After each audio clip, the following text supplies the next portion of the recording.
Everyone, my name is Vikram Mukherjee, and today I'm here with Pranav Ghataraju, joining us from Boston. Hey, Pranav, how are you doing? Hey Vikram, thanks for having me. No, we're recording this on a Wednesday post work, so I think we definitely both feel that blues a little bit, but hopefully this conversation will lighten us up a little bit. Where did you first of all grow up, and how were you introduced to tabla? Uh, Yeah, sure. I'm born in Boston, so Northeast USA for those that are not familiar.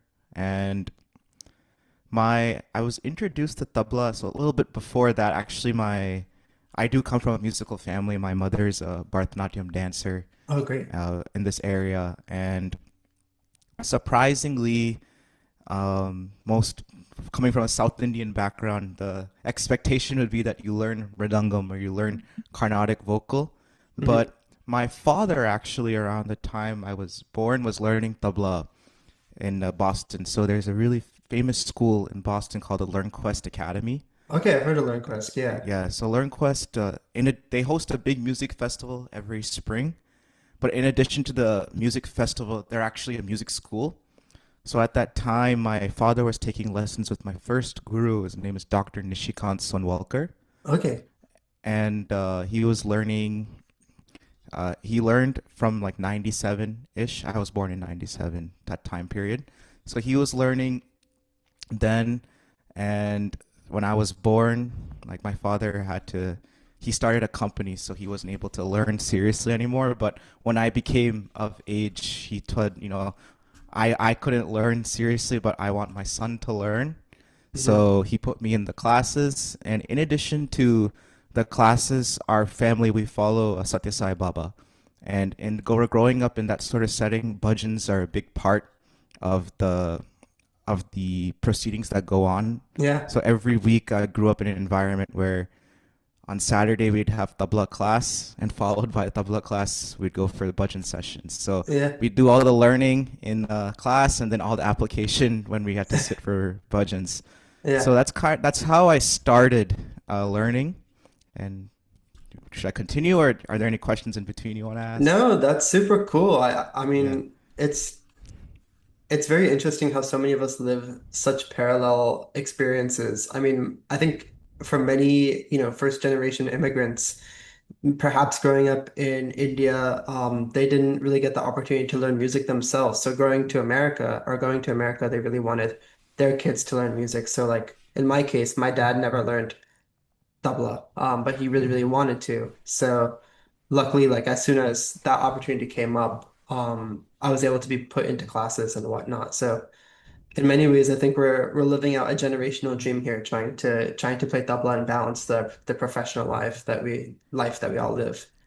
Absolutely. And I think we also have to be very fortunate that even though we're born and brought up here, like our first gurus were in such a state that they were able to at least begin teaching us. Yeah, And we're even though like looking at it now, like I'm a working professional myself, and I see the type of challenges that I would face when teaching, and just imagine that, oh, 20 years ago, my guru was facing these similar challenges of maintaining a family life and yeah, maintaining scheduling classes. So we have to give a lot of props to all the gurus out there that volunteer their time to spread their art and continue to get this going, because it's just all a catalyst at the end of the day to continue to spread our culture. yeah. No, totally. And I think like the key part of that is how much they inspire students to learn. I think like even beyond really the technicalities of learning tabla, that inspiration, like once you catch the bug, it becomes infectious. So very important there. Yeah, I want to transition a little bit to sort of your childhood and then teenage years and things like that. So growing up, what would be sort of your system of Taalim? I know that your current Guruji is Ustad Shabir Nissarji from Hyderabad. Would you mind talking about that a little bit? Sure. So I think we stopped at a good point of where I started. So I started learning formally when I started my first classes per se when I was 5, but I was always messing around. We had a tabla set at home. My parents even bought me those little tablas as well. So I was always it was always inclination there to play and try to do something with it. So when I turned 5, that's when I started taking the first lessons. So those lessons include like the basic kaidas, that they did that, they did that, they did that, they did not, all that, Hmm. and all the basic tals, understanding teka. And when I turned around 9 or 10, that's when 5 years after starting to learn, that's when I would say you start getting a group of playing. Yeah, yeah. And my guru then, Dr. Nishikanji, he was saying that if you want to take this seriously, it's better to learn from someone from India. Uh-huh, And uh-huh. mind you, this is before the age of Skype and any of that. So if you had Yeah, to yeah, learn from a guru in India, either you had to grab them when they were here or you had to go there. yeah. So I mean, having that arts background in my family, my mother and father had no issue. They said, "Oh, if you want to take this seriously, let him go to India and learn." So when I was 10 years old, that's when the discussion started of, okay, how do we find a guru in India? And it's just funny to think about the world back then. Is email was just starting to become a thing. There Yeah. was no YouTube. There was no like I said, there was no Skype. Yeah. So all that you could do was just rely on word of mouth, or you had to go through some forums to find some contact info and go through all sorts of hurdles to get a phone number. There's no WhatsApp then, so even dialing India, you have to use a card. Yeah. It's really funny to think about it. But my family had some rules saying at least they should be in the south because that's where my extended family lives. So Right. at least it's close by if anything happens. Uh-huh, uh-huh. So I mean, Hyderabad being something very close to where my family is from, it just Mhm. made sense. And also another thing is that my guru, my first guru, Dr. Nishikant ji, his guru is named Pandit Kiran Deshpande ji. Uh, I don't know if you've heard of him. no, definitely I've learned of Ganji. And So Hyderabad came up because Kiran ji is disciple of Dawood Khan Sahib, Sheikh yeah. Dawood, my guru's father. Hmm. So luckily, my Ustad Shabir Nissar Sahib, he was one of the few at that time that actually put his email online so we could contact him. So my father just sent him an email saying, "Hey, we're from Boston, and I want my son to take lessons with you." So funny enough, I'll go back to this earlier, but Yeah. I'll continue this because there's a kind of cool side story here. But my guru responded saying yes, but I need to see how he plays. Oh. So, I mean, this is before YouTube or anything. Yeah, yeah. So I remember, I think I was 10 at that time, where I think that video is still somewhere around. My father put it up there just for memories. But I sat down and played all whatever lessons I had, Teen Tal, Ek Tal, even some Keharwa Lagis and stuff. Nice. And we filmed that, and we made a DVD. We made a DVD, and one of our family friends was going to India, and he mailed it to Ustadji. Yeah. So after Ustadji watched that video, he was like, "Yeah, like he has some basic technique down, which is good. Like there, you don't have to really start from scratch. And since he's a young kid, he has a decent sense of lay, tal. Of course, like I loved it. I can teach him." Hmm. So in later that I think within 2 months of getting that correspondence, my family and I we were going to India, Uh-huh. and we'd messaged Ustadji saying, we're coming to India. We'd like to meet you." Uh-huh. And fortunately, my guru was actually performing the time I was there. Great. So we went to Hyderabad, and performing alongside him was his disciple. His name is Mihir Kalyanpur. Okay. He's based in Bangalore. Fantastic tabla player, and he's only a few years older than me. So at that time, I think he was like 15 years old. Wow. So not much older than me. So we went to that concert, and I was just mind blown. Like, because here in the States, when we're growing up, like, mind you, this is before YouTube where we can see what other talent is out here. Exactly. Exactly. But all I saw was whoever was coming to play in concerts here, Hmm. who were we would say they're uncles and aunties, Yeah, like you yeah. can't really relate to them. And so that's all I knew is like, oh, like it's kids don't play it at that such a high level. But Uh-huh. when I went for that concert, like Ustadji was phenomenal. Uh-huh. Mihir was lights out as well. And Uh-huh. that's when I knew it was like, wow, like, someone not much older than me is playing this well, learning from this guru. Like, I gotta get in. Yeah. So my motivation and my enthusiasm also shot up a lot.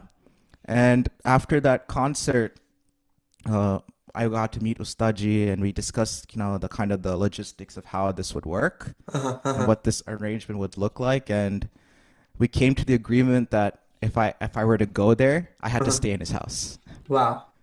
So later that summer, uh, so this was, yeah, I was 10 years old at the time. Uh-huh. So I just turned 11.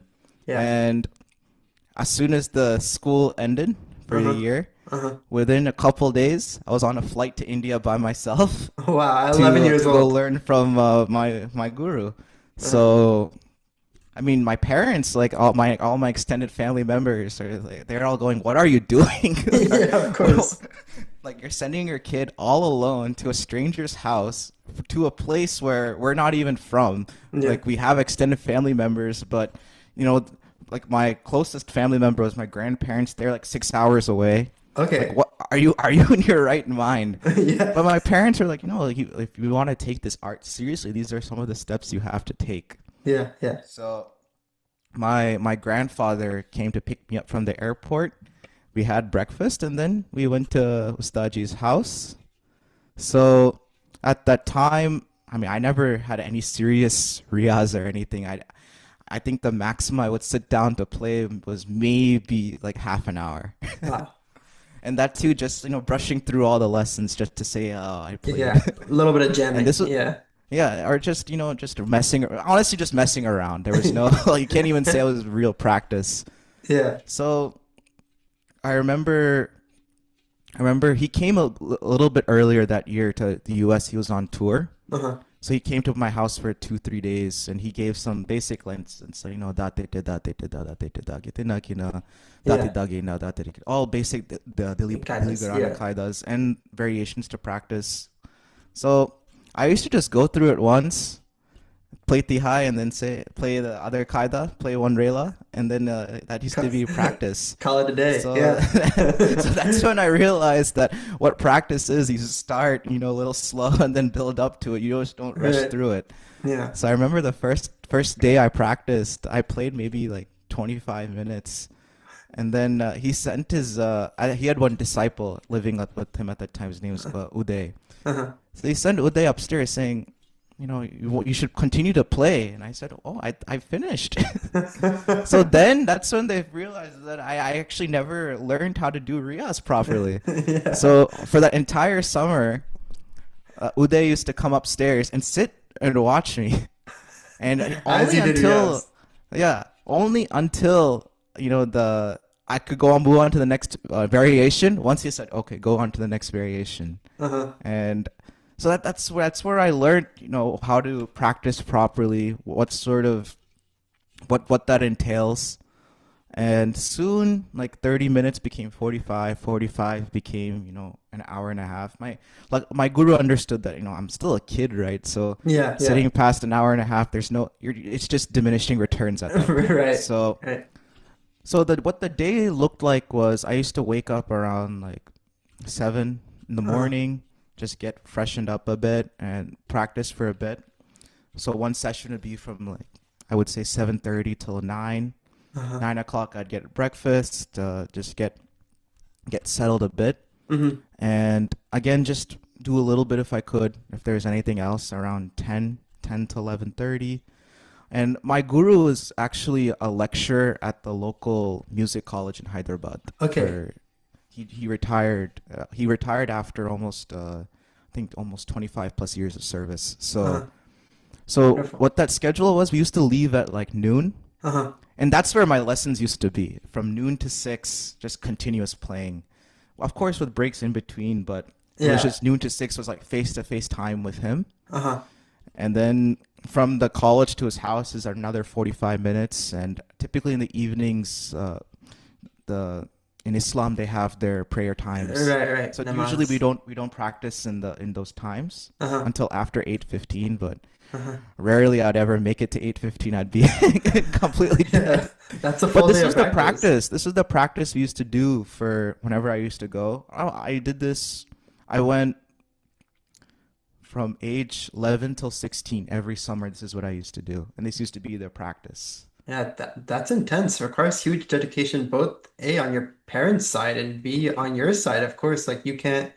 I remember I'm maybe at 10 or 11 years old. It's hard to picture that age now, but the processing ability, both in terms of learning tabla and then doing riyaaz, as you said, is just like so different. And it's hard to put yourself in that mindset. I think there's that side, but when you live in like a musical household, like Mm. in my ustad's home, there's music going on 24/7.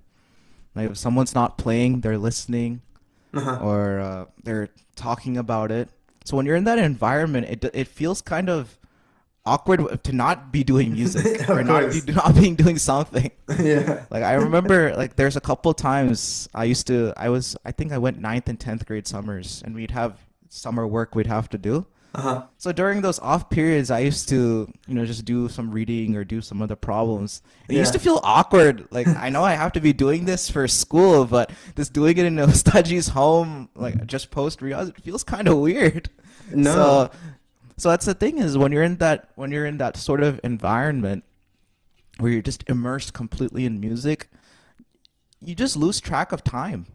Yeah. You just sit with the instrument in front of you, see whatever comes out. If it's not sounding good, slow down, work on it. Yeah. Sometimes you don't get it in that session, and Uh-huh. it's bugging you to until you get your stamina back to go back at it. So that this is the practice. No, I think it sets you up. I mean, I definitely did not have that same experience until much later in life, but I'm sort of jealous of those who did get to experience it early in life because I think it's not just tabla, right? It impacts everything. Like you're just pure ability to focus and be involved and get inspired changes when you Hmm. have that experience. Yeah, and another thing, especially learning in India, Hmm. is that you're surrounded by other musicians too. Yeah. Like for example, I was going to this music college every day as part of the or 6 days a week. Hmm. I was going to for with my guru. There's Kathak dance going on. Yeah. There's Hindustani vocal.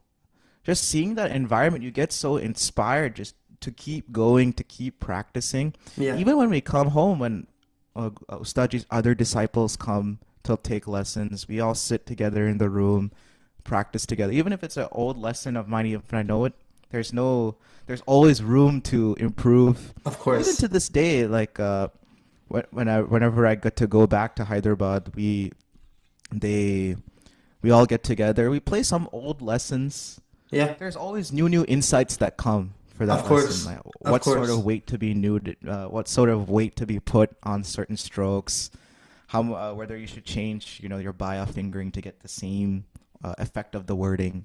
Yeah. So I, you don't get that sort of environment here Yeah. Yeah. in the system we have here. That even though I haven't, it's been a while since I've taken that type of lesson. Uh-huh. Uh-huh. You don't have that system where it's everything here is just like Right. progress. Like Linear. when's the Up. next Yeah. lesson? Exactly. What's the next level?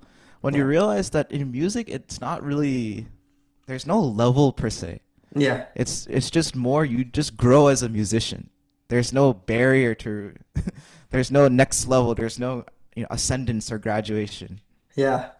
No, thank you. Thank you for saying that. I honestly needed that reminder, especially as a teacher now. I have a good fortune of teaching a couple of young kids, and I think it's Hmm. easy to get in that mindset of like, okay, you check mark there, let's move on to the next. Check mark there, let's move on to the next. But like that reminder totally remains true in the practice of Riyaz because like I find that those lessons, my very first lessons coming back to them now, it's still hard.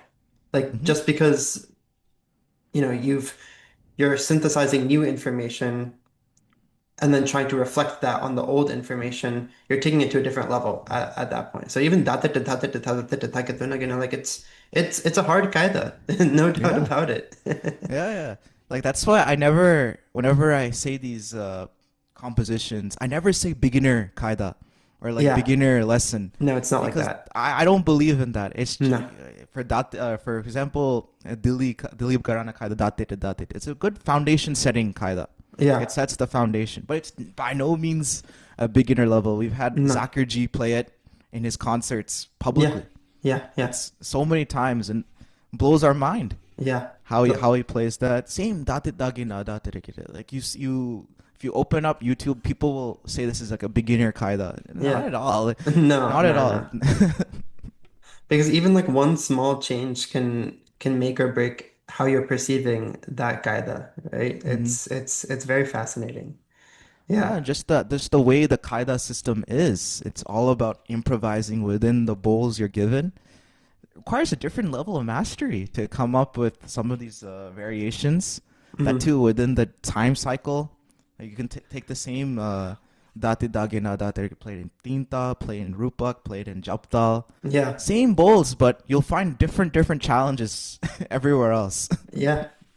No, I think this is the perfect segue, I think, to just talking a little bit more about your Guruji, Ustad Shabir Nissarji, as well as like the style of tabla coming out of Hyderabad. Mhm. And it's always been a fascination of mine because I'm half Telugu, I'm half Bengali. So I Oh wow, didn't okay. I didn't realize that growing up when I listened to recordings, right? Many of the great maestros, I have the good fortune of saying that many of them are Bengali. But Right. then when I found that, Sheikh Dawood Khan Sahab, um, Pandit Kiran Deshpande ji, all these guys who are living in Hyderabad and playing tabla in Hyderabad, and how great the sound quality and the nikas and the compositions are. It's super super inspiring. Yeah, absolutely. And like I'll take this a little bit before just talking about, history of Hyderabad. So Mhm, Hyderabad before the British partition was ruled by the Nizams. mhm. So the you might have heard like the court, the Nizam's court. Yeah, and you can still So visit the those palaces in Hyderabad when you go. right, Yeah, right. yeah, There's a Falaknama Palace, yeah, Chalmala Palace, all of these palaces that belongs to them. So they were great patrons of music, lovers of music. And if you ask even any of the great masters today, hmm you ask Ustad Shahid Parvez Khan Sahab, hmm he'll say his grandfather used to come to Hyderabad to perform many times. Wow. So back in the early 1900s, I would say up till 1960, Hyderabad was a great cultural center for Hindustani music. Both when it came, because you had ghazals as well. hmm There's Pandit Vittal Rao, hmm Vittal Rao ji, great ghazal singer coming out of Hyderabad. Begum Akhtar ji used to come so many times to Right. Hyderabad. So it's a very important cultural hub. hmm And even if you go towards Bombay, like we have Ustad Amir Hussain Khan Sahab, he's from Hyderabad. hmm Nizamuddin Khan Sahab is from Hyderabad. His family's from Hyderabad. Yeah, yeah, So Hyderabad for tabla is a very important center. yeah. And if you look at the history, and if we fast forward to what that style is like, it's a very lyrical form of tabla. So Extremely. mathematically it's not very complex, but Hmm for those that understand tabla, understand music, it's very very rich Yeah. type of compositions that come out of there. Very You have both the open side, you have very closed style as well, but very much focused on the wordings of tabla, The poetry of it all. the Yeah. poetry, the bowl we say bol bani hmm of hmm the instrument. hmm So that's how I would characterize it No, as beautiful. the Thank you. yeah. So yeah, as we were alluding to a little bit before, I know you mentioned at the beginning of Tabla Talim, obviously Guy does play a huge role, but then coming into sort of the nuances that exist that are not only sort of Gharana specific, right? We're even talking regionally specific, in this case, Hyderabad. I think I was just reading today actually that Ustad Sheikh Dawood Khan Sahab almost had the nickname of the Terka Khan Sahab of Hyderabad. Right, right, right. So that I guess what they perhaps mean by that is the level of lyricism and poetry that he had towards his compositions and thought processes. And I think in the recordings that I've heard of Dawood Khan Sahib specifically, one thing that grabs my attention is just his tukras. You know, he takes one idea like Titikatagadiganada, like, and Yeah. he makes millions of tukras off of that, and each one is making them sound so, so different. Or even Right. right? There's so many Yeah. tukras that we know with this beginning, but like Hmm. he has so many different variations of it. So um I guess that's where we'll start. Tukras. Your thoughts Yeah, on them? sure. So the way, just to, for the listeners to get a feel, is that a tabla solo has three movements, you can say. So three, let's say three movements. So first is peshkar. Mhm, So that's how we begin. Peshkar means peshkarenge. That's how we mhm, start. Then we have kaida rela. So these are all what we say improvised composition. So kaida meaning you're given a set of bowls to work with. mhm, Here's the bowl, here's the composition. I'm only going to play these bowls in the composition. And I'll end this composition with these bowls. Same thing with rela, similar thing. Rela is a little bit more shorter phrases, mhm, but meant to meant to be really filled up. So a lot going on within the time cycle. Then the third movement is we say fixed composition. So this includes gat, mukra, chakradar. In the other gharanas they have paran mhm, and that type. So really zooming in on the third side of the here is we say gut fixed composition. mhm, So Hyderabad especially, we have a lot of influence both from Farrukhabad Gharana and Lucknow Gharana. So very very heavy bowls mhm. in our fixed compositions. So I mean, I would say that the both these Gharanas have their signature compositions that come out that's location agnostic. Mhm, That if you properly learn the Gharanas, you'll learn these compositions from your guru. mhm. But there are also some compositions that are pretty location specific. Right. Like you take Farrukhabad Gharana in Calcutta, Uh-huh. different set of compositions. You Of take course. Farrukhabad Gharana in Bombay, different set of compositions. Yeah. Same thing. You take, we'll say Yeah. Purabaj. So you say Purabaj in Hyderabad, different thing. Same compositions will be played, Yeah. but what's surrounding those compositions, what's coming after, how they develop is different. Very. So the way we're taught in this sort of, we say Deccan being the Deccan area, Yeah. Yeah. Hyderabad style, is we group our compositions by the bowls. Mm. So what'll happen is you mentioned Titakatagadiginada. Mm-hmm. So we have a set of three, four mukras we'll play that have that Titakatagadiginada explored in different at different angles Uh-huh. and conclude it with Chakradar. Okay.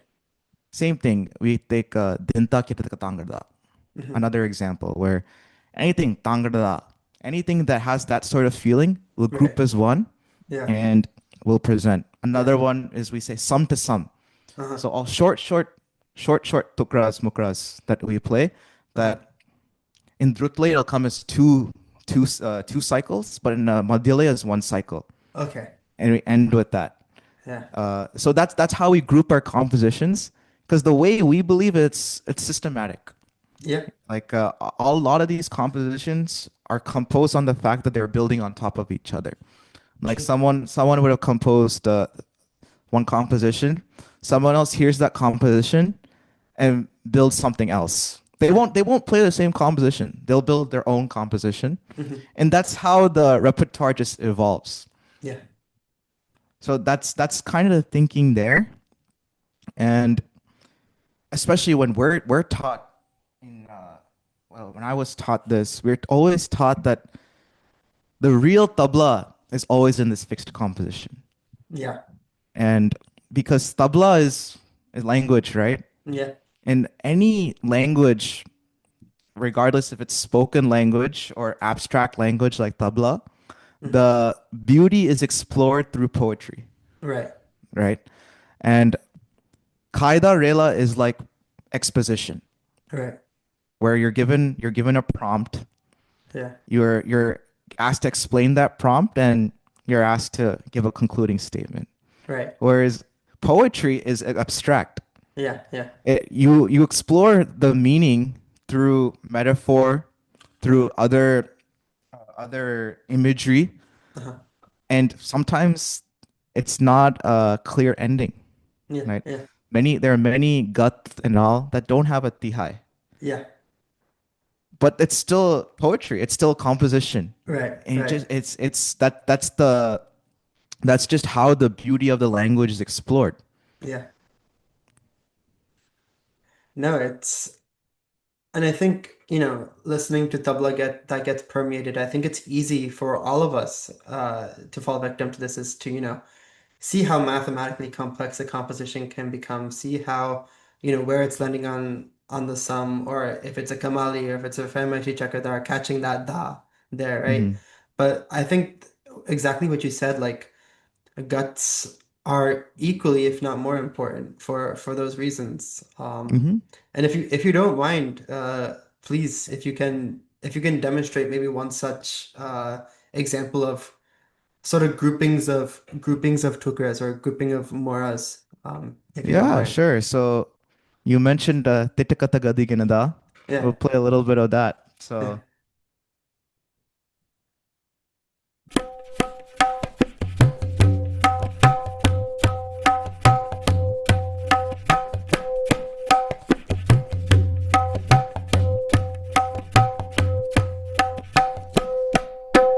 So this one everyone's playing nowadays, so I'll start with that. Didiru tagada, didiru tagada, didiru tagada, te taka taga digen da, didiru tagada, te taka taga digen da, didiru tagada, didiru tagada, te taka taga digen da, didiru tagada, didiru tagada, didiru tagada, din na na.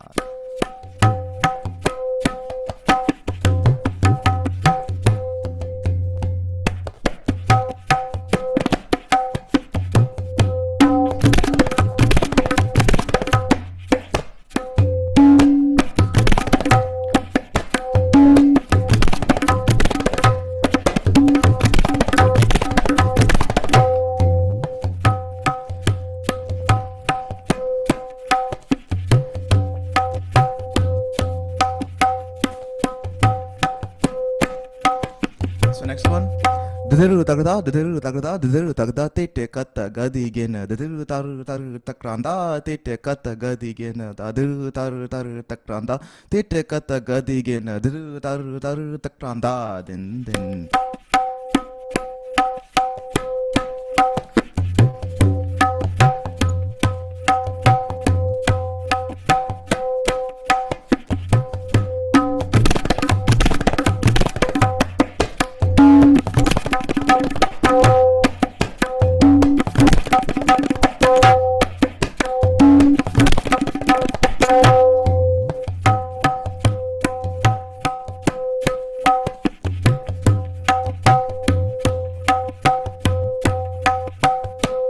Another one.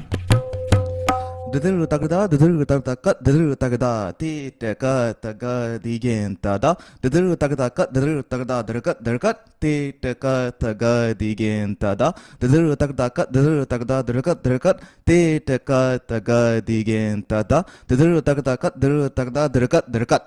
Din na.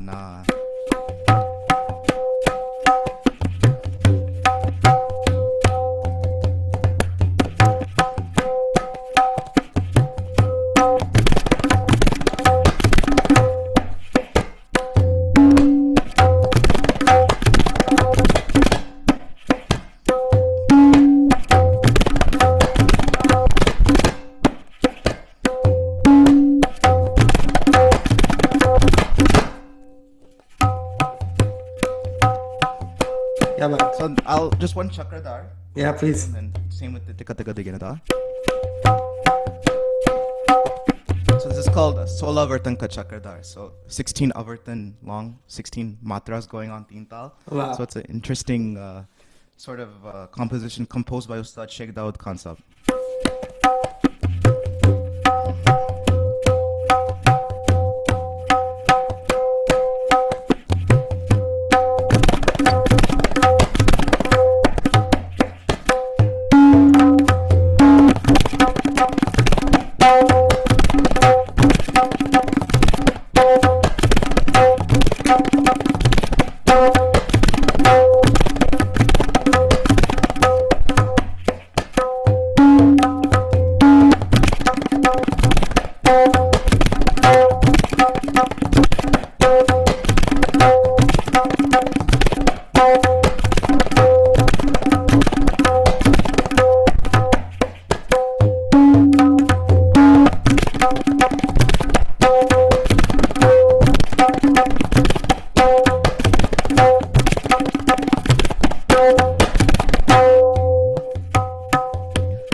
Yeah, about Pranav bhai. Thank you so much for It's the. different without having Lara.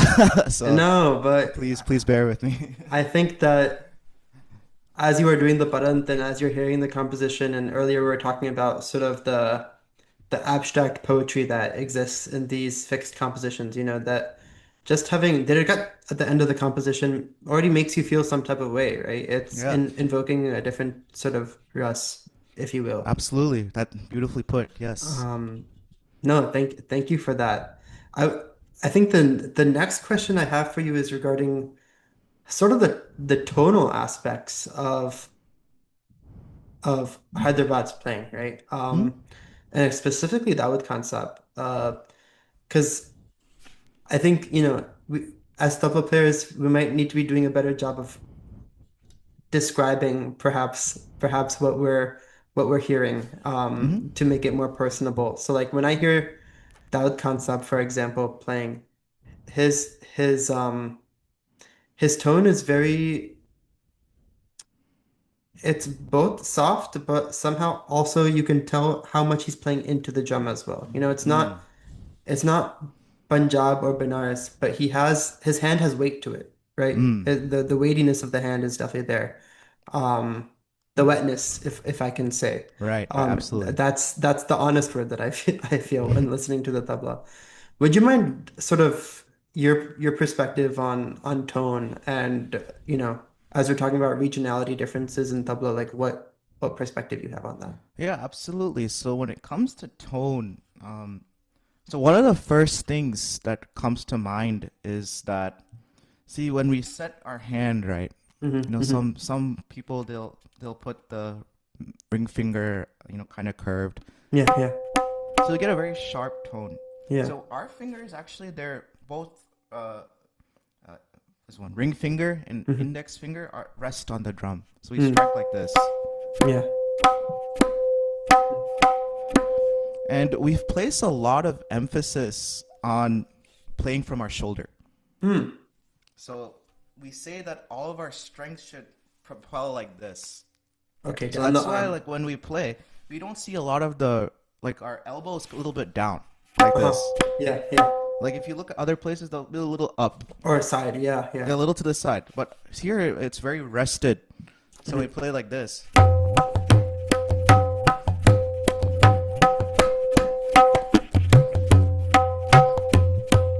So it's all of our. You have a lot more power if you're getting it from your shoulder versus if you're getting it from your arms or getting it from your wrist. It's a lot more control here. So when you have this sort of stature, you play just naturally. You have a much more Yeah, powerful tone. yeah, yeah. And similarly, if you look at compositions, we play a lot on the shy. So Yeah, yeah. like Ustad Dawood Khan's very famous kaida Dagina Dataga Dittida from Ajara Grana.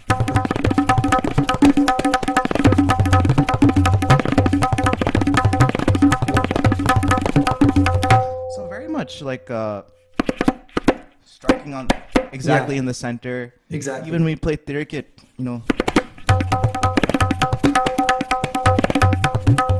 everything's in the center. So Yeah.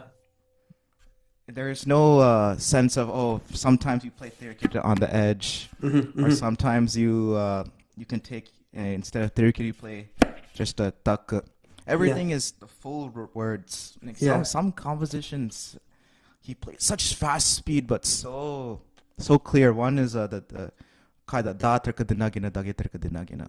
yeah, Amazing speed. Like you can't even imagine you can play it, but yeah, same full tirkita.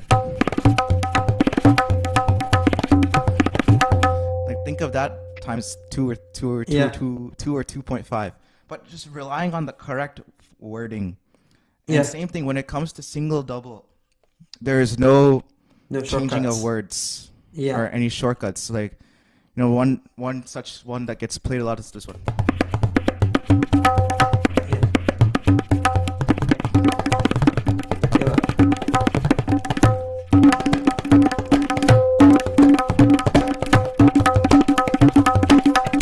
Same. Uh-huh. Then again, we don't take any other wording there Yeah. because that's how we're taught. We cannot mess around with the composer's wish. So No. what I'm getting at is that's the byproduct of where we get our tone. Mm-hmm. Is Mm-hmm. that the tone I would say is very rounded, Mm-hmm. Mm-hmm. very full. Mm-hmm. It's not. I wouldn't say like, kind of like full like in your face, Yeah. but it sounds like you said. Wet is like the perfect. Yeah. Like what is the perfect description of it? Yeah. Where it's very fluid. Yeah. It feels Yeah. right. Yeah. Yeah. Yeah. No, I mean, I think that's an important nuance of tabla playing that I think to the layman, right? They might not be understanding like, oh, it's the same na, it's the same theta, it's the same ge, same kat, Mm-hmm. but like the whole orientation that you start to take on in terms of, where are you trying to derive your power from? Is it from the finger? Mm-hmm. Is it from your stomach? Is it from your shoulder? It does end up, after years and years of playing, it does actually impact the tone. So I appreciate that insight. And even just if we go back, just we talk about lyrical tabla. Hmm. Like it does come down to how we put stressors. We Yeah. play. We take same da te te da te te. So you play da te te. Yeah, da te te da te te da te te da ge tinna kina. Yeah. It's Different not. You flavor. have to like the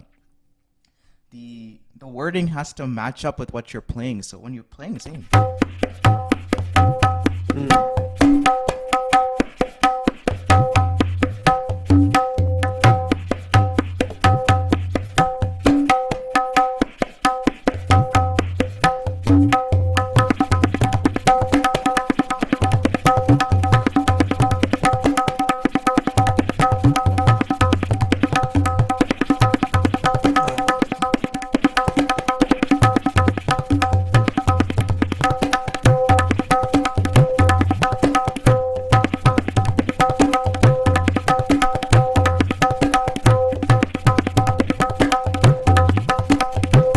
Uh, mm. See, like everything, like I say, if I take the tihai I played, whatever I say, it's reproduced on the tabla with the same Yeah. exact accents. Yeah.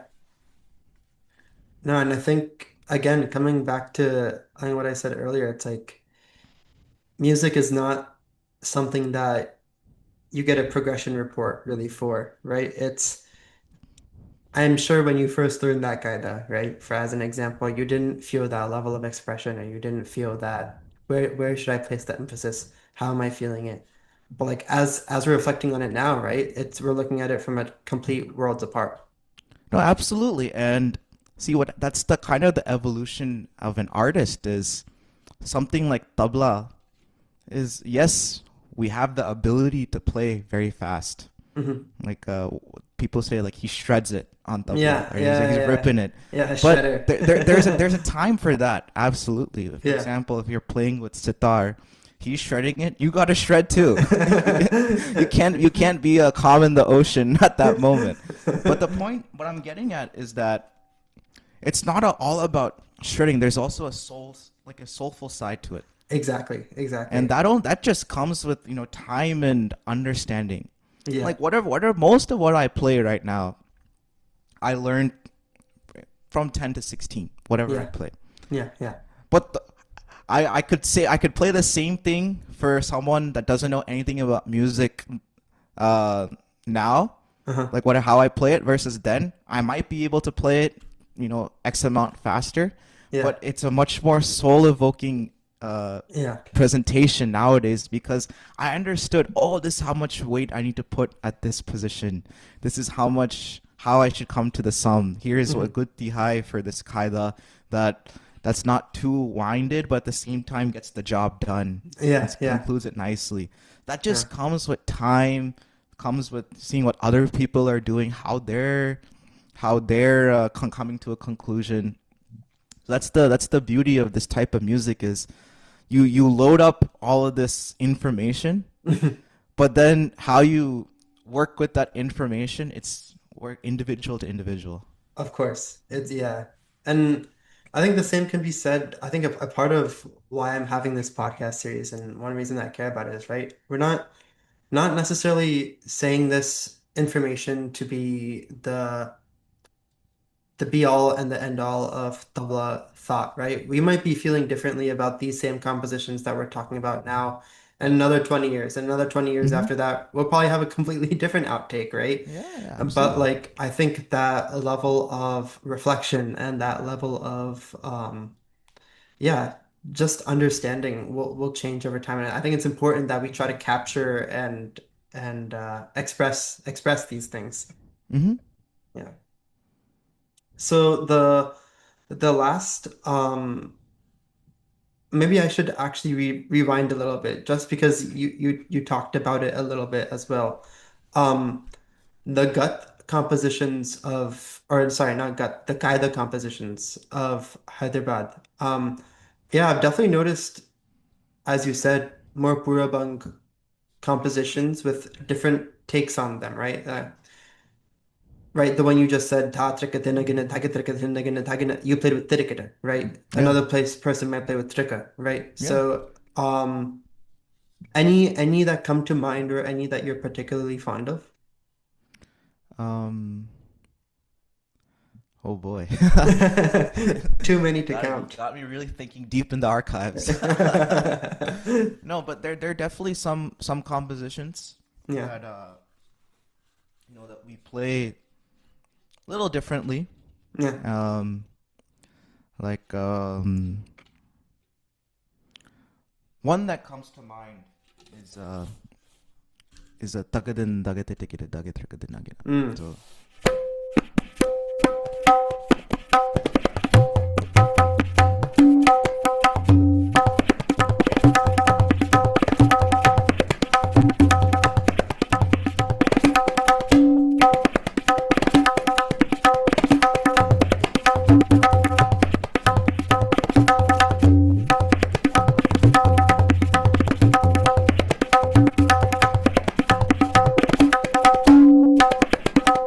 Yeah.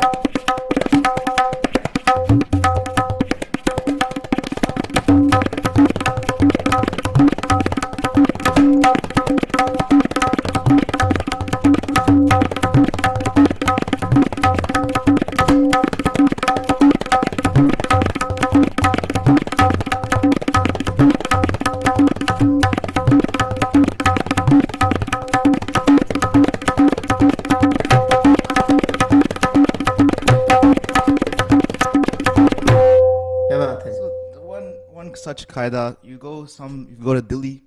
If you go Yeah, to Delhi, they play with Dinigan yeah. instead of some people play Din Tirikita. Other people they take it a little slower. Uh-huh. Just do a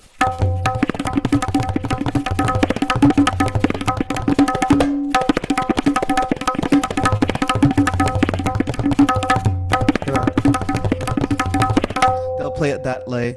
This Yeah, one kaida that wherever you go, it's a yeah, different take on it. yeah. Even other kaida like I just thought of it. It's always like that, isn't it? You Yeah, just have it in your mind. yeah. Um, Another one. So Yeah.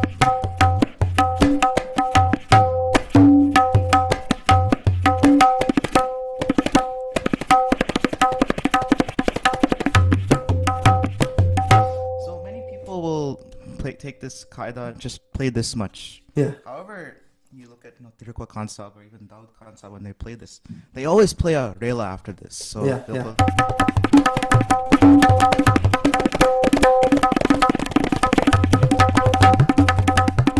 Mm.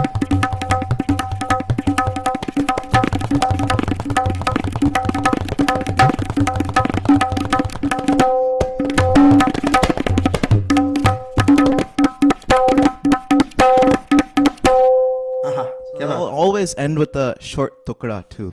Yeah, There's one such composition that where everyone plays it, but how it's expressed it varies from area to area. yeah.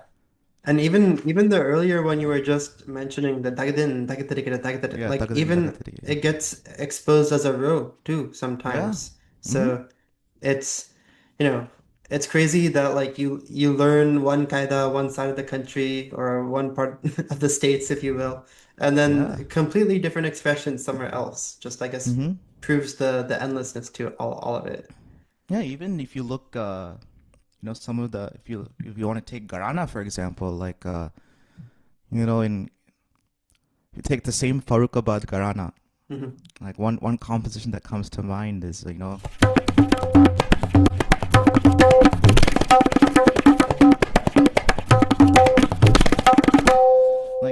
don't hear many people outside of Calcutta playing this. No, no. You don't, and it's just that even though it's Farrukhabad Gharana and all, it's Yeah, just not. It just didn't propagate or make it over to the other yeah. side.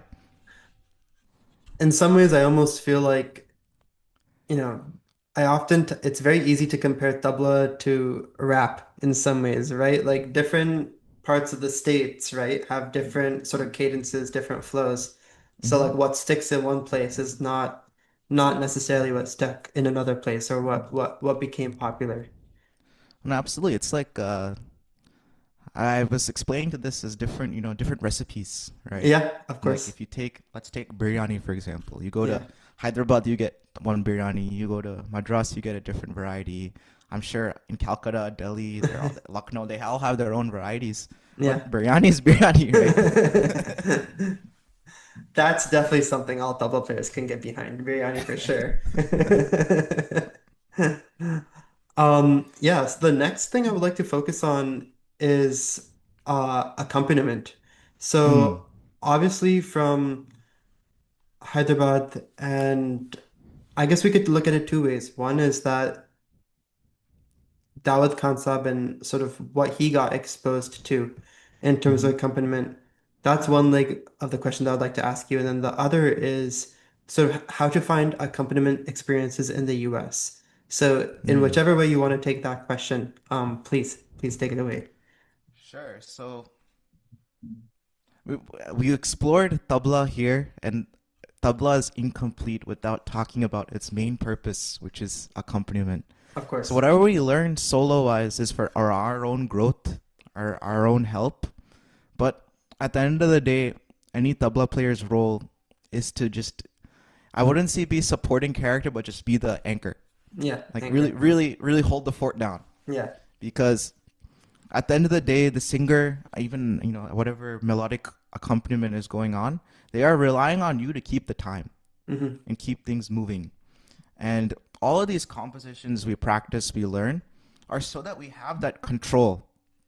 That we're not fidgety, we don't have nerves when Yeah. we're giving teka, Giving that and dexterity. everything is very fluid. We need Yeah. that dexterity. Exactly, that's the right word. So when it comes to Dawood Khansab, like he did it all. He accompanied, some. If you look at some musicians, 5 generations of Yeah. musicians within Yeah. one family. Yeah. So, so accompaniment is very important as part of our growth. In addition to our own personal riyaaz with our solo material, Hmm. doing riyaaz with melodic vocalists, whether it's instruments, even going out to other genres too. Dance is important. Yeah. Like tabla it's very versatile instrument, A very universal and one. Yeah. many people might disagree with me on this, but if you want to be considered a tabla player, you gotta do it all like minimally competently. Yeah. Like Yeah. you might not be the best at it, but if Hmm. someone were to call you, like you should at least get the job done, Right. Right. right? Hold down Whether the that's fort. across, whether that's vocal, instrument, dance, guzzle, light music, fusion if you want to include that, well, like it at the end of the day, you wear many hats, and the Hmm. only way you can fulfill all these is if you go out and actually put yourself out there Yeah. and Yeah. make yourself available. whatever that looks like. So at least in my case, what I do is in addition to practicing my own material, Hmm. once a week I'll go practice with one local musician. At least in Boston, we're very blessed to have many wonderful musicians here that play very, very high level, very, very high level, like to the point where you can almost consider them gurus, where you go for a session with them, and you can come back with a lot of valuable learnings, and they'll give you a lot of valuable lessons too. Amazing, amazing. So it just requires that step of really viewing wherever you're going. Just view it as an experience. You're not there to compete with anybody. Like just yesterday, I had a program on Sunday, and with this sitar player, Pandit Anjan Saha. He's from Calcutta. Wow, And he said the same thing. Like he recently played with Tariq Khansab in wow, Dallas, and he said it was amazing experience. But the thing is, like, he was quite tense because Tariq Khansab is such a big personality, of course. and Tariq Khansab himself saying like, "Are we going to compete? Are we going to fight? Like we're Oh, going on stage together. We're here to grow together, learn together, support each other, and yeah, make some magic." yeah, So yeah, similarly, we go for these, any practice session, whether it's with a young kid, whether it's someone that's just learning, always go with the approach that I'm here to give. yeah, I'm yeah, not here. I'm not here to gain anything from this. I'm yeah. just here to give, and Mhm. whatever takeaways I have from this experience, think of it like prasad. Yeah, Like yeah, it's something that's given to you from the powers above as yeah, lessons, as goodwill. yeah. So so if to answer your question about accompaniment, I think that in addition to learning, once you have your basic hands set, you're able to keep time. I think it's more important, even if that means taking a little bit of a pause of getting active lessons with qaida, rela, Mhm. whatever, to go out in the field, because what'll happen is when you go out in the field and come back, all of those, it has a new They'll be meaning to it. there. Yeah, yeah. Yeah. No, that's so, so beautiful. And as much as we aspire to that, as you were saying, it can be a daunting task, every time and I think that's also a part of the riyaaz of it, right? There's almost a separate riyaaz of how to go on stage or Mm-hmm. how to calm your nerves, which I personally can't say I've mastered, but like it's a practice in itself.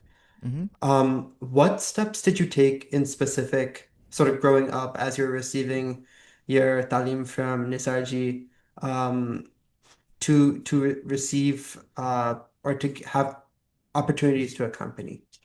Sure. So even before I went with lessons with Ustadji, around that time I started just playing basic teka. Hmm. So I in LearnQuest is they have a building. So Uh-huh. parallelly to our tabla classes, Hmm. there's vocal going on. There was a sarod going on. So sometimes other teachers would come and go to Nishika and she's saying, "Hey, can you send one of your students to give teka?" Wow. So at that time, there's a great vocalist. Her name is Shuchita Rao. Hmm. She's from she used to teach in LearnQuest, and so many of her students. I used to go maybe to give takeout just for them because it's good for them too, right? Yeah, Mind yeah. you, this is even before I Tabla Pro and all that. Yeah. Like No the substitute for the real thing. Yeah. yeah, the Tabla box was just getting introduced. So we still had opportunities to give teka, and I've been immensely blessed when it came to accompaniment. From a young age, I'd say I started accompanying around nine, age Wow. 9, Yeah. and so many teachers, no inhibition. Like they found out I was playing, they said, "Yes, come give teka." Yeah. So and that too different. So in vocal we had Shuchita Rao. Uh-huh. We have another great vocalist named Swati Panda, Uh-huh. and Pradeep Shukla. He's the founder of LearnQuest. All of their students from a young age of 10, accompanying them when I got a little older, and then came a very great sitar player, Dr. Jawad Noor. Hmm. Ustad Shahiji's one of his top disciples. He started teaching at Learn Quest, Wow. and almost on a weekly cadence, Wednesday evenings used to be with the Jawaji, Uh-huh. and that's where I learned how to give, how to do jala properly, how to play, Yeah. nadin dinna, and just continue that practice even as I went to Illinois. Their great Bansuri player Chetan Anant, Mm. like meeting him in college, continuing vocal with many of the great local vocalists there. There's one Zai Sovani, Ashwin Rode, um, and even after coming back to Boston during COVID, that's when things really started picking up virtually. So linking with Phil Scarf, and then playing a lot with Suhail Yusuf, Sarangi Okay. player. Yeah. And in addition to playing many programs with them, just going to their house and practice, hanging out with them after, Yeah. you learn so much in between the sessions Yeah. when you're Yeah. not actively playing, Yeah. No, of course. right? So that's why I'd say that the best way to learn accompaniment is just do it. Yeah. You'll learn, you'll make mistakes, but then when you listen to other people's accompaniment, it just makes a lot of sense. Makes a lot more sense. Yeah. Yeah. And also, it sounds like being a part of a community in that regard makes a huge difference as well. Like trying Hmm. to figure out, where can I create that community to get different experiences and doing different things. Right. So yeah, the next thing I want to talk about, and sort of the whole premise of this podcast series, if you will, is the idea of Vishwa Taal. So like being NRI, if you will, growing up outside of India, where there are obviously some big benefits, also some unique challenges. Here as well, in our case, the States, there's also some unique benefits and unique challenges as well. So I feel that one of those challenges is definitely, I think we all aspire both professionally and with tabla, and both of them require quite a bit of a time commitment, and that in itself, in addition to rather, you also have commitments to friends, you also have commitments to family, you have commitments to your health and well-being. So, what are some, challenges that you faced in riyaaz, and how have you managed? How have you managed that both historically and then now? Yeah. So I think one thing that's really helped me is I don't try to segment my life. Mm, Like, oh, like, music Pranav is different than, Pranav that goes to the gym or Pranav that, goes out. Like yeah, it's all one personality. yeah, yeah, So yeah. what that allows me is that I can structure my day according to that. Like the type of work we all do, it Mm, does I it does require a certain amount of investment mentally. Like I cannot be thinking about tabla when I'm doing my work, yeah, right? yeah. So so the remedy for that is what works such that I'm able to get my tabla time, feel okay about that. But then Hmm. when I go for work or when I'm studying, Mm, I'm totally in the moment there. So what's yeah. helped me especially is waking up early Uh-huh. and just getting it out of the way. Doing tabla However, first thing. yeah, first thing in the morning. So Yeah. sometimes I'll wake up, 5:30, go till 7:45, 8, take a quick shower, and then start work. Yeah. Other times it's wake up at 7, practice for like 45 minutes, whatever I feel like it, comes out, and then go on for the day. But I just feel like having that, for me, just getting it out of the way, whatever is on my mind, just belting it out in the morning, Yeah. it allows me such that I can go the full work day without really worrying or like feeling like, oh, I didn't get to explore this on my instrument when I'm Yeah. away. And similarly, of course, I'm not saying like I stick to this every single day, but let's say I didn't do it in the morning, going into the evening, after dinner, sitting down for a bit.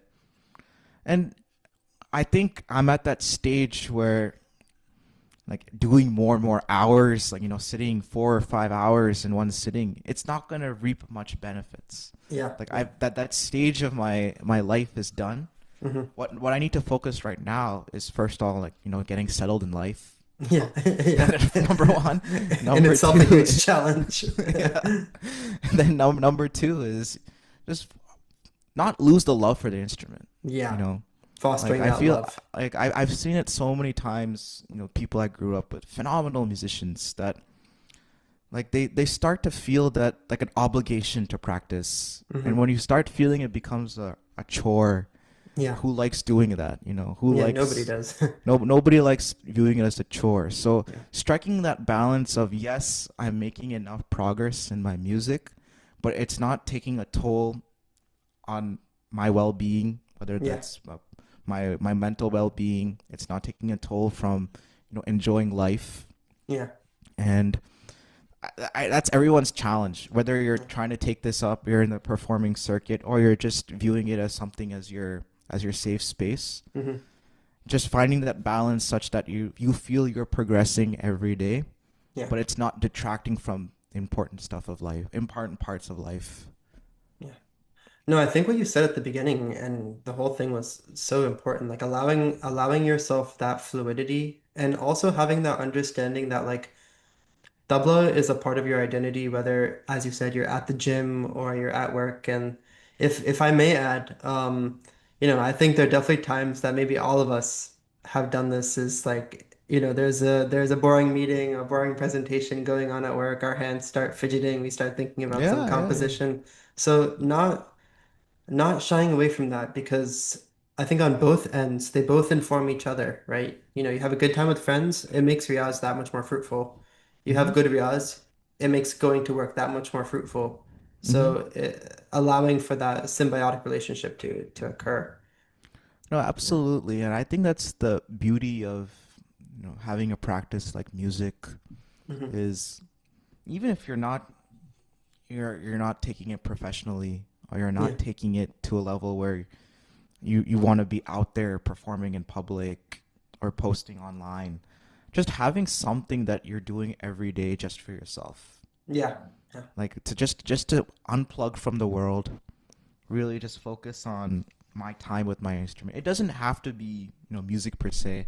Yeah. You can do it with dance. Yeah. Like for me, I like to swim. So Great. same thing as when you're swimming, you can't bring any phone or any Yeah. headphones into the The into the water. water.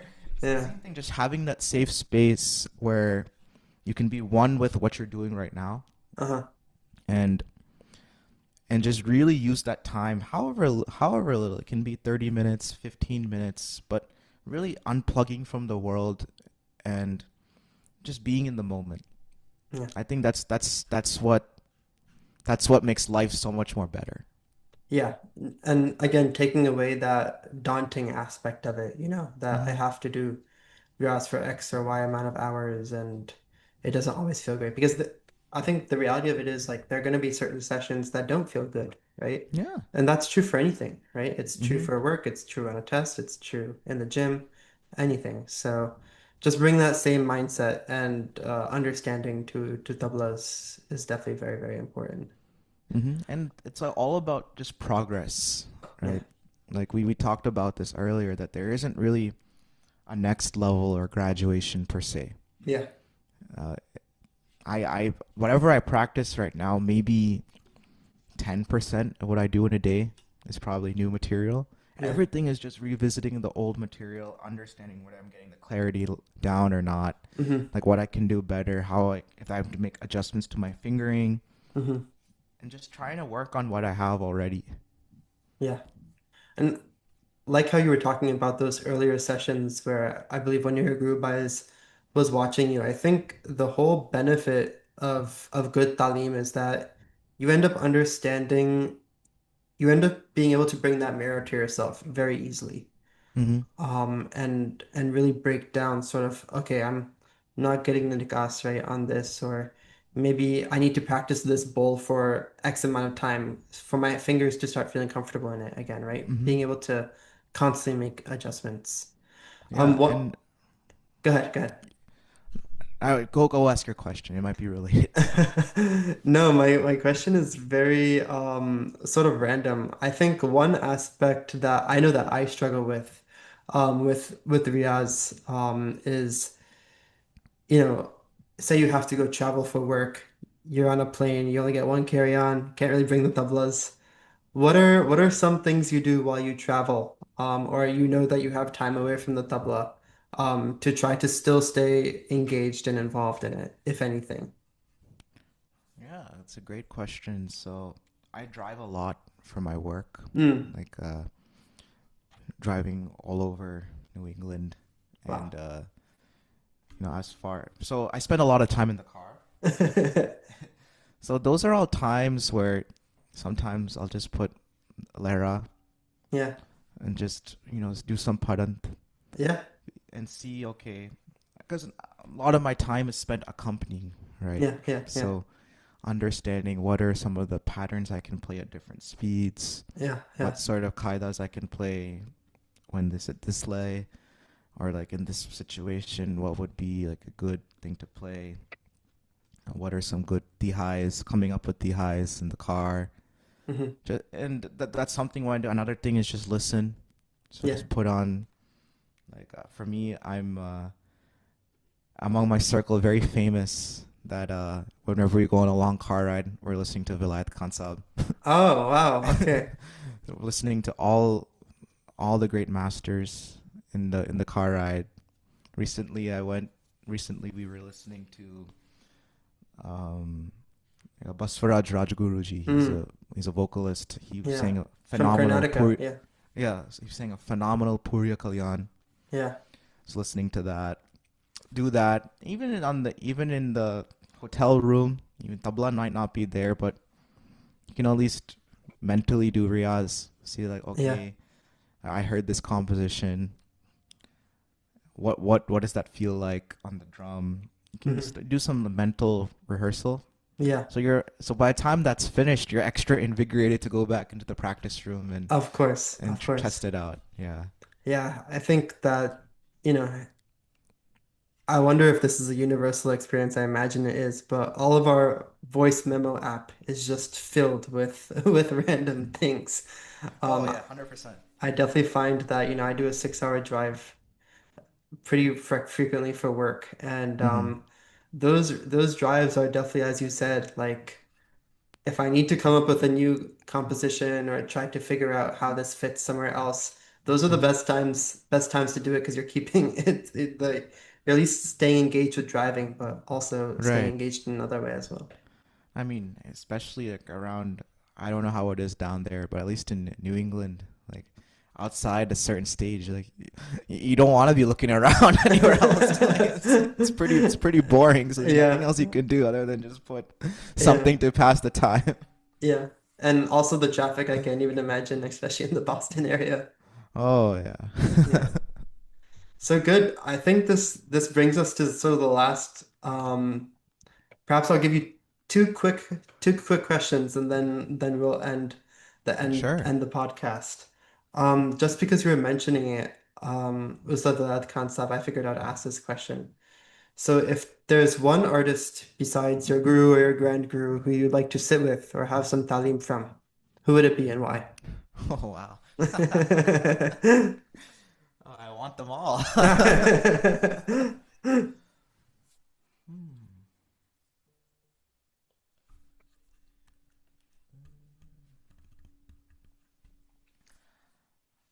Like my recently, I spoke about Pandit Basraj Rajguruji, and Mhm, I play a lot with one of his not his students but students mhm, in Boston. His name's Amer Rao. His uh, guru's Nachiketa Yakundi. He's from the Bay yeah, Area, yeah. and my guru had some wonderful stories about Basaraj ji, how he was, and my guru got to spend a lot of time with him. Uh-huh, uh-huh. So he's just top of mind at the moment that I would love to meet and Yeah, do sangat with. yeah, But just watching his videos online, you can tell he's a very jolly man. yeah. He's very Really, passionate. Yeah, very passionate and has a lot to give. So it would be my fortune to spend that time. Of course, I would say like this extends to any of the great musicians. of course, of course. Beam Sim G is there. There's Vilayat Khansab, Bismillah Khansab. Mhm. All these people that, in addition to their contribution to art, have so much personality behind them Yeah, yeah, yeah. that when you learn their personality, you're just even more drawn to them. Of course. And the music makes a lot more sense. Right. The music is just almost like an added bonus. Yeah, yeah. No, Buzzraj Chi is a good example. He's actually someone that I sort of came on listening to more recently. Hmm. Because it's not often that you hear Kirana from that perspective. Right. But no, it's I've also had the opportunity to play with some of his students or his grand students as well, and Right. Right. the Bandishkari and everything is very unique, very, very Hmm. unique. Absolutely. Um, and we'll do a quick one to end. But what is your favorite food to eat post Riyaz? Post Riaz. So, so I did say biryani, but I'm actually vegetarian, so I don't eat biryani. So, but I know all of my other musician friends. That's their go-to after late night. Like actually in Boston, there's a place that there's only one Indian restaurant open past 10 p.m. and that's Paradise Biryani. Oh, that's a great place. Yeah. So for me, I actually like post. I would say more than post Riaz, post concert. Yeah.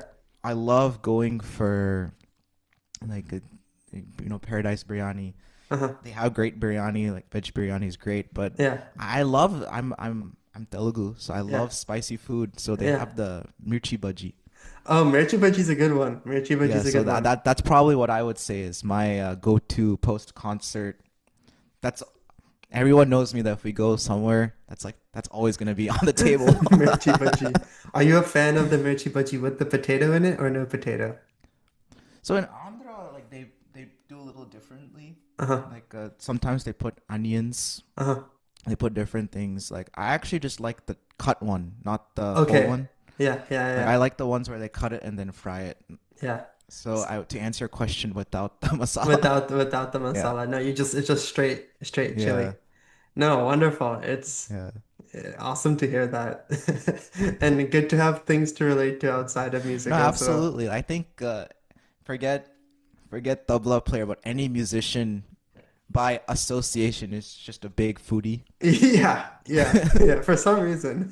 For some reason, like we always have like, and now that I think of it, we're talking about it. So many good memories after concerts, going to Yeah. eat at different places. Yeah. So yeah, mirchi bhaji is my go-to. Mirchi Bhaji. No, I'll keep that in mind. Yeah, good. Well, any concluding remarks, Pranav Bhai, that you'd like to make? It's definitely been a pleasure to have you on the podcast, and you've provided so much insight and inspiration, both in terms of, looking at things from a different perspective, your Guruji's perspective, and also just life in general. So it's No, been a huge absolutely. pleasure for Like me. I think what happens growing up like in the West especially is we think that we have to like I said, we have to segment our lives. Yeah, yeah, If I want to go for lessons, that's one group. Or if I want to go for like let's say we want to go swimming, that's another group. yeah, I feel that the message I've took with all of this is that you have to take pride in what you do. of So course. if you're learning tabla, take pride in it. Yeah, Make some noise about it. yeah, Don't shy away. no, And there's no question about ability. Ability is a very subjective thing. Like hmm one person's maestro is another person's amateur. yeah, yeah, But what really does it come down to is just your level of dedication to the art yeah, and however much you want to take it to. Like take it to your own level hmm and just view this as kind of a pathway to achieve, a better state of being than where you are. yeah, a better Not version of necessary, yourself. Yeah, yeah, better version of yourself. Exactly. Don't view it as oh, I need to hit X amount of concerts per year, or yeah, I need to pump out X amount of content per year. yeah, View it as a journey of how I'm evolving as a musician, as a yeah, person, and I think this any not just tabla but any art form, if you just embark on it to your own level, you'll mm, just have a different level of happiness in your life. yeah. No, even now, I think as I said at the beginning of the conversation, like it might not be necessarily palpable to the viewers, but like, this we're recording this at like 6. It's now currently about like 8 p.m. after a Hmm. long day, and there's still just so much energy that like we could spend Absolutely. hours. We didn't even touch the surface in terms of talking about things. No, So absolutely. I'm So I very think this grateful does for call that. for a round two, Vikram. Yeah, and this time perhaps in Boston with some mirchi bhajis. I would love Oh, that. yeah, yeah. Now we're talking. All right. Well, thank you so much, Pranav. Bye. It's been such a pleasure. And yeah, looking forward to more. No, thank you, Vikram. I think I'll conclude with this that, especially as musicians, we're just so the mic is always pointing down. Yeah, yeah, yeah, Like yeah, especially as tabla players, it's very rare that we have a mic pointing towards our mouth. So yeah, thank you for giving this platform for me to share my experiences. In fact, a lot of what I shared today, I'm talking about for the first time. yeah. Wow. Thank you for that. So I appreciate you, bringing out this side of me. Yeah, And I hope all of you had learned something from this, get yeah, inspired to take up some sort of art. yeah. This is for sure step one in, I think, establishing community and understanding that, despite how distant this art can feel at times, it's still something that you can relate to others with, you can grow as an individual with, right? There's everything to gain and nothing to lose really with pursuing an art of this style. Yeah. Absolutely. Yeah. All right. Well, thank you so much, Pranav. Bye. Thank you. Bye bye. Yep, bye.